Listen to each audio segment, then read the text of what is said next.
what I believe is the shocking secret behind Elon Musk's, what do you call it, iconic social media influencer status.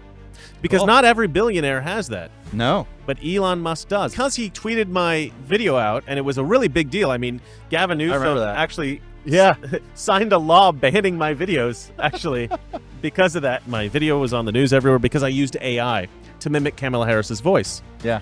And when I posted it, I put parody. But when Elon reposted it, he didn't put parody. So there was this accusation that we were trying to trick people. Everybody who's against what Elon Musk is doing and screaming the loudest, and Elon Musk said this actually in an interview with Hannity just like last night. Everybody who's screaming the loudest, they're the ones that are guilty. Protesters in like Chicago and DC. And I'm like, you realize that Elon Musk is finding and exposing fraud and waste. And they're like protesting for fraud and waste? Like they want more fraud and they want people to steal their tax money? This is how crazy the leftist politicians are. They're so good at like gaslighting people. Yeah. They're able to convince people to march in the streets for them to continue to steal money.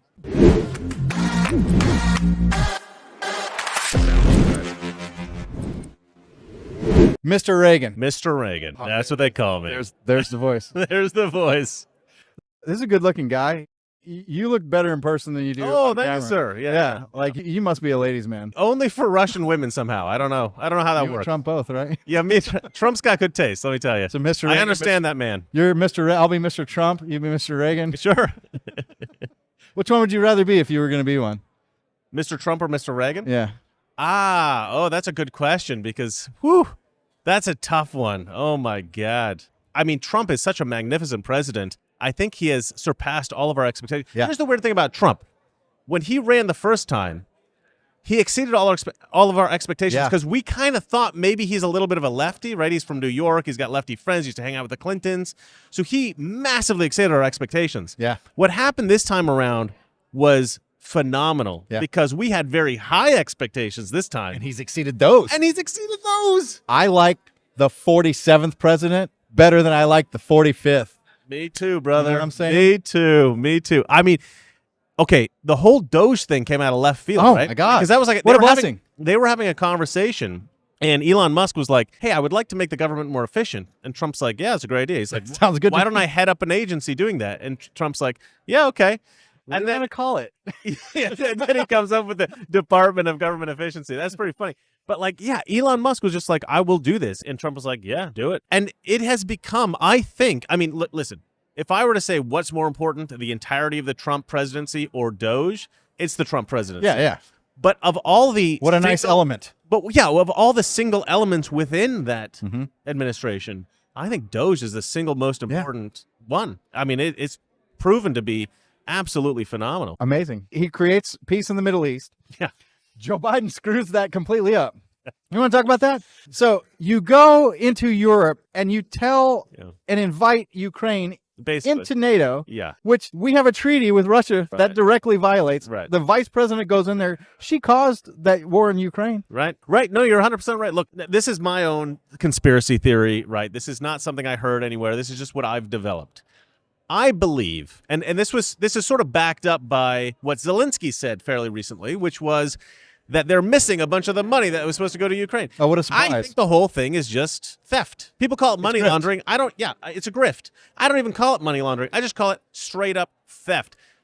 It's been too easy for them. Some of the bureaucrats have decided, we got billions of dollars funneling here. We can just skim a little bit off the top. We'll put it here. We'll put it there. Nobody will miss it.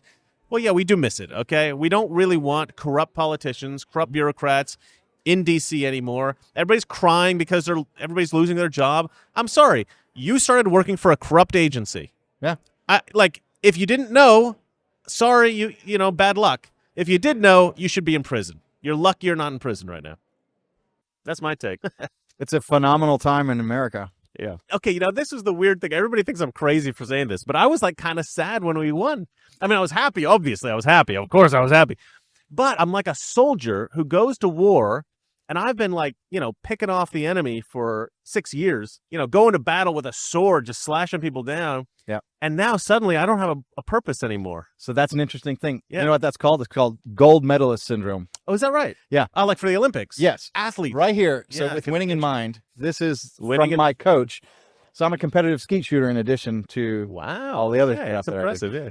And I have learned from a guy who won a silver medal in 72 and then won the gold in 76. He wrote a book called With Winning in Mind about what he learned, because when he got the silver, he started calling every gold medalist and they would all take his call. Because if hi, I'm an Olympic medalist. Right. I wanted to talk to you about the gold and what your mindset. It's a club. And so he interviewed all the gold medalists and he determined it was their mindset and the things that they're thinking and what they do in their routines and their prep, because they just operate on a different level. So he has taught that for 40 years now, 50 years. He figured out what it takes to win. He did. And he teaches how to. He did. I'll send you a copy of the book. It's phenomenal. It's great. Okay. And so he, on the day that he won his gold medal, went through this major depression. He didn't even go to his victory party. And the reason why is he goes, because I've achieved the goal and I didn't have another goal. Exactly. You have to always have another goal. You always have to have another goal. You have gold medalist syndrome. Yeah, I did eventually figure out what I could do next, but for a little while I was kind of aimless. You don't have any purpose anymore because your purpose is so focused. I lived in Bali for the last year, Bali, Indonesia. That sounds like it does not suck. It was amazing. I rode a motorcycle everywhere. It was fantastic. But I met a lot of former athletes, and these former athletes always had a little depression. They always had something that they were missing, something that they felt something was off in their lives. And it was because they didn't have a direction anymore, because they used to have this purpose, which is I'm going to be this top level world-class athlete. Mm-hmm. And then once they retire, they're like, now what do I do? And there's a lot of those in Bali. And so I got to meet a lot of people who really felt aimless in life and kind of learned like the pitfalls of that glory of being a top athlete. It's a pretty tough life for a young athlete. Tell them to start competitive skeet shooting. We need some more people in the sport, and I like competitive guys like that. Yeah, I mean they're very competitive and they're very disciplined. There's a lot of discipline. Yeah, and they got great physiques. If you want to feel really bad about yourself real quick, as much silicone or testosterone, like steroids, in my life. Like every guy in Bali's on steroids, every girl's. I actually had a buddy, and we do this session in the gym, and I'm giving him this routine that I learned offline, off the internet, and it was specifically for people who are not on steroids. And I'm like, I walked him through it, and he goes, I don't really want to do that one. And I go, well, yeah, but this guy has developed this specifically for people who don't use steroids. And he looks at me and goes, but I'm on steroids. As my good friend, I'm like, of course you are. Of course you are. So what is your purpose now? What are you doing? What did you decide? What's going to be your focus? Oh, well, that's a secret. It is, huh? Yeah, it's a secret. Well, you sure you don't want to break it on the show? Absolutely not. Because it may not happen. The thing is, I have a very big project I'm working on. Okay. And it's tentative. Not every project goes through. So right now, if I get this, you'll know about it. You'll definitely know about it. All right. But if I don't get it, then I got to go, hide in my little corner of the world again and figure out what's your purpose back to Bali or something. Yeah. Well, I mean, the thing is, here's one thing I've learned doing my YouTube channel, Mr.Reagan. I've learned that there's two kinds of currency when you're a social media person. There's money, obviously, but there's also clout. There's notoriety. And that can be much more valuable than money. Because when you have some level of notoriety, people can recognize you like you recognize me today. Right, yeah. It opens doors. It gets you an interview on a magnificent podcast. It gets you, He's not talking about this one, is he? One of my really best friends is Sebastian Gorka. And the reason I'm good friends with Sebastian Gorka is because I had that show. Yeah. He's introduced me to Donald Trump, and he's opened a lot of doors for me. He's a good man, very good man. And there's just been so many other things, and I'm not even really a big social media guy. I'm not really big on YouTube. Imagine the guys who are. I mean, they just have the world handed to them. You know what I mean? So it occurred to me that, I do kind of have to focus on building my channel a little bit more. Up until this point, my focus has been, let's get Trump reelected. Let's shift the culture in a way that will improve America and truly make America great again. That was my focus, really. I wasn't really thinking about growing my channel. I wasn't really thinking about making money. But now I realize that it's actually really important to do that. You can make a lot more change when you are popular on social media than you can when you're kind of a little bit hidden, let's say. So what got you to start doing your channel? It was one Saturday. My girlfriend was away. I was watching political shows on YouTube, and I said, and I thought to myself, man, there's not a lot of shows. This is back in like 2018. There's not a lot of political shows, conservative political shows on YouTube. I go, some other a-hole needs to grab a camera and a microphone, who has some political ideas. And I was like, wait a minute. I have some political ideas. I've got a camera. I've got a microphone. I'm the a-hole. So I grabbed the equipment and I shot a video, and immediately I thought, I'll call myself Mr. Reagan. Back then people used to call themselves funny names. Mr. Beast? Mr. Beast, yeah. Candace Owens was Red Pill Black back in the day. Yeah, that was her name. Everybody had a kind of a funny name. So I thought, I'll be Mr. Reagan. That's kind of cool. And I use a Ronald Reagan logo. And I had the whole idea instantly. I knew it was going to be successful, and it was. It was great. Yeah. Are you still just going by the moniker of Mr. Reagan, or are you using your I would name? love to switch to my real name so everybody knows, who you are. My name's Chris Kohls. Chris Kohls. But but I go by Mr. Reagan on YouTube, and it's a pretty good show. Recently I did a video called the Kamala Harris campaign ad parody. I know, I saw that. And that went pretty viral because Elon tweeted it. A gentleman by the name of Elon Musk retweeted it, and it went a nice gentleman. It went super viral. His tweet alone got, I think, 137 million views or something crazy. So I was kind of seen by everybody. But unfortunately, my face wasn't in it, so nobody knows that I did it. I saw your follow-up video about that going viral. About me talking about it. Yeah, I thought that was a great video. Oh, thanks, man. And I'd seen quite a few of your videos before that. Yeah. But you haven't shown up in my YouTube feed in a while. YouTube doesn't like me so much. Yeah. Why not? Well, duh. Yeah, I like Trump. They don't like Trump. There was this time that they had something called the Adpocalypse a while back. I heard. And during the Adpocalypse, they canceled a lot of YouTubers. Well, my show didn't get canceled, but they severely restricted my distribution. Yeah. And like, I'll tell you what. So that Kamala Harris campaign ad parody video, if you go on YouTube and you look that up, there's a bunch of other YouTubers that stole that video from me and posted on their small, like, I got 20 followers YouTube channel. I got approximately a little over 400,000 views on that. There's maybe 10 YouTubers that got like over 1 million views that just ripped it off from me. And there was one guy who got like 8 million.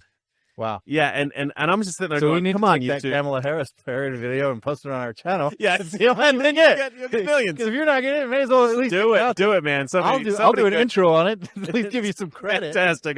Deal. It's a deal. So where are you out of? Are you still living in Bali, or you said you're living? No, you know what happened? I was in LA for the last 12 years, and then I started traveling through Europe. And I had a girlfriend in Sweden for a couple months, and she had always wanted to go to model. Maybe. Is that too before your time? How old are you? I'm 45 years old. You're 45? I'm an old man, yeah. Dude, I was born in 79. Great, man. Thanks, man. I was like, he's probably 30. So, well done. Thank you, sir. But, the Swedish bikini models. That was a thing, right? Was that like in the 80s? Austin Powers or something? I don't know. Yeah. Something I remember from childhood. Yeah. The Swedish. You were dating a. She was dating a Swedish bikini model. I'm 5'10". She was 6 feet tall, so that was a little weird. Yeah. Tom Cruise and Nicole Kidman. Exactly. It was kind of blonde, Swedish girl, and she was like, I really want to go to Bali, and I'm like, okay, I'll think about it. So we broke up. And you was like, Bali without her? Yeah, I was like, Bali sounds good. So I That's thought, what you're missing, babe. Yeah. Sorry. So I went and I checked that out, and I was expecting to be there for a month, maybe 2, and I loved it, So I ended up staying there for a year. Nice. And then I had this idea, like, I want to do something new. I want this new purpose in life. So I flew back to America, and I'm working on that now. Are you still making your videos? Oh yeah, for the channel? Yeah, absolutely. I just produced a couple of. Actually, I just started posting on Instagram really seriously for the first time a couple of days ago, and I've already got one clip on there that's got 1 million views. Nice. On Instagram. I don't know how that blew up, but we're expanding our channel in a couple of weeks. I'm actually taking the Florida bar exam because we have offices in Texas. Okay, so out of Dallas, Texas. You're a lawyer in Texas. I'm a lawyer in Texas, and about to be. Actually, this past week I was a lawyer in Florida. I took my first case in Florida. Oh, you can take 3 cases. Oh, really? Without getting licensed. Okay. And I had a buddy that asked me to help out another buddy, and so I went in. And so are you moving, or are you just going to get the bar? So, skeet shooting. In February, there's 5 competitions, so I stay in Florida for the whole month of February, And so I'm like looking around and I'm seeing all these places. I'm like, we should have an office here. So if it's somewhere that I travel to shoot, we're opening offices and we're just expanding and doing that. And because the Palmer Law Group is the Lawyer Dana sponsor for all of his shooting. Oh, wow. And, okay. And I have a Paxton Arms sponsors me too. I've won two rookie world championships. Congratulations. That's amazing. Well, if I ever find myself homeless in Florida, I might sleep in your office. I have an RV. It's a little tight, but you're welcome to. I'm getting a bigger one. It'll have a second bedroom. That's the weird thing when you travel like I have. Like when I was in Bali, I was literally in a hotel for a year. Yeah. Yeah. It's weird. So, where's all your stuff? Did you... You know what? My parents have a nice big house back in Oregon, so I just stuff it in one of their storage rooms down in the basement. Yeah. You still got your stuffed animals from when you were a kid? I do, actually. Yeah. and a lot of camera equipment for my show. Oh, nice. Like lights and all kinds. So how were you not doing the show for a year? No, I was. What I did is I bought these little portable lights. Okay, yeah. And so you get these little lights and you put them around. And normally I have lights like you got, big equipment, but you got to be portable when you travel. Yeah. So yeah, and I do it out of hotel rooms. I'm doing it here, show here. Cool. Got a lot of good shows coming up, actually. I'm going to talk about what I believe is the shocking secret behind Elon Musk's, iconic social media influencer status. Because not every billionaire has that. No. But Elon Musk does. And Mark Cuban can't even pull that off being on ABC. Mark Cuban's a big part of that episode. I talk a lot about Mark Cuban. But Elon Musk, I think there's a secret history there that people don't know. It's a little bit speculative, but I think it's kind of interesting. Yeah. That would be interesting. Yeah. Have you ever thought about trying to reach out and interview him? Elon, well, because he tweeted my video out, and it was a really big deal. I mean, Gavin Newsom actually signed a law banning my videos, actually, because of that. And so Elon comes out, and Elon responds to Gavin's tweet where he says he's going to ban my videos in California. And he says, Gavin, I have conferred with the world-renowned constitutional scholar, Dr. Sugandi's Nuts. And he assures me that... he assures me that free speech is still legal in America. Something along those lines. Any kind of D's nuts joke. Oh, it was amazing. Yeah. That got on Rogan. Yeah. Yeah, Rogan mentioned it, and I was on the news everywhere. I mean, my video was on the news everywhere because I used AI to mimic Kamala Harris's voice. Yeah. And when I posted it, I put parody. But when Elon reposted it, he didn't put parody. So there was this accusation that we were trying to trick people, even though it was the obvious. Idea. Yeah, it was so obvious. It was obvious. You have to be a real idiot. It was a joke. Yeah, it was clearly a joke. It was the kind of stuff Kamala would never say about herself. She says in the video, I'm the ultimate diversity hire. Hi, Kamala Harris, and your Democrat candidate for president because Joe Biden finally exposed his senility at the debate. Thanks, Joe. I was selected because I am the ultimate diversity hire. I'm both a woman and a person of color. So if you criticize anything I say, you're both sexist and racist. You didn't have to write parody, really, but... Have you seen the thing where it says, so Obama's like, I got to get a vice president dumber than me. Joe Biden. Yeah. And Joe Biden's like, I got to get a vice president dumber than me. I have seen that, yes. And it goes down to Tim Walz. And it goes to Tim Walz. It's like, Yep, that's about right. That's what happened. I did a few follow-ups from that viral video, and one of them was about her calling Tim Walz. And she says, listen, Tim, everyone else realizes that working with me is essentially like a death sentence for your career. So I can't get anybody else. I don't really want you, but I'm kind of stuck with you. You're kind of like my last guy. And Tim's like, I'd love to do it, Kamala. So I did one like that. That was kind of a bit of fun. Classic. Yeah. So not going to share anything about my future? About the future. Well, let's just say this. I'm not going to stop doing my show. Okay. The show might pivot a little bit. I might start doing some other stuff, but I will keep doing the show. I love the show. I love doing my show, but I just might be focused a little bit on some other projects. Do you go on other people's podcasts often? Not often, occasionally. Yeah. I get requests occasionally if I get in the news or something, Cool. Yeah. And is your primary source of income your podcast? It's my only source of income. So if they screw you over, you're screwed. Well, over. I have been screwed over, and I am screwed over, but but I do all right. I'm not completely. Are you on TikTok? Any other program? Yeah, I've just started doing TikTok. I've just started doing Instagram, and like I said, I got that one video that did, and the video was actually not an AI parody or anything like that. It was I posted a contrast between Elizabeth Warren now and Elizabeth Warren back in 2009. And Elizabeth Warren now is saying, did you put a headdress on? Elon Musk is evil. He's horrible. And back in 2009, she did an interview with Michael Moore, the documentarian. And she was talking about, the banking crisis back then. And she goes, when a lot of money goes missing, like what happened here, it's like probably some people committed some crimes. But unless you look into it, unless you investigate, you're never going to know about it.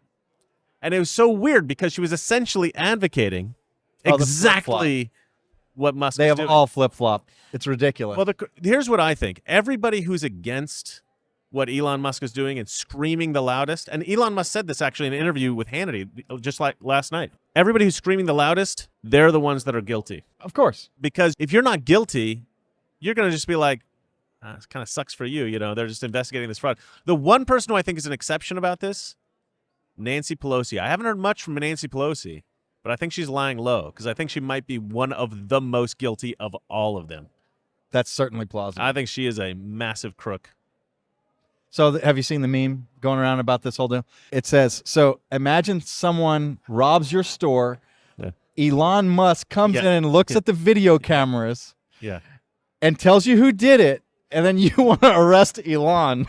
I just posted this thing the other day because you see all these protesters in like Chicago and D.C., and I'm like, you realize that Elon Musk is finding and exposing fraud and waste, and they're like protesting for fraud and waste, like they want more fraud and they want people to steal their tax money.